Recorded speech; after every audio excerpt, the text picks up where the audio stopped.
আশেপাশে প্রচুর শব্দ আছে, সেগুলো আপনারা একটু ইগনোর করবেন, আমার কথাটা একটু মন দিয়ে শুনবেন।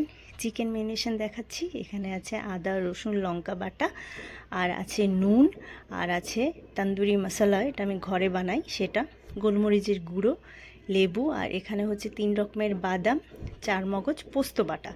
এটা দিলে একটা দুর্দান্ত টেস্ট আসে।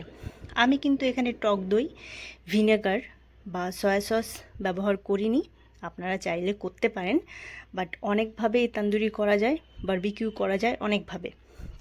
তো যাই হোক, হোলি স্পেশাল, সেজন্য আমি আপনাদের সাথে এটা শেয়ার করছি যেন আপনারা এনজয় করতে পারেন।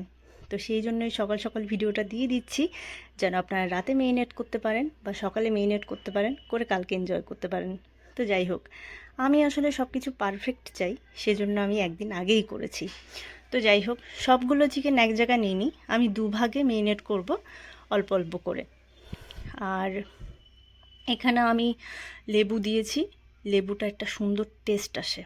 আর হোলির জন্য শুধু এটা দেখাচ্ছি, বাকি আমি এখন দেখানো ছেড়ে দিয়েছি কি অর্ডার আসছে কি না আসছে।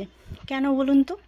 কারণ হচ্ছে কষ্ট করে একজন, পরিশ্রম করে কাজ করে একজন, কিন্তু মানুষ সেটা দেখে না, দেখে কতটা অর্থ উপার্জন করছে। তো যাই হোক, হ্যাপি হোলি, এনজয়।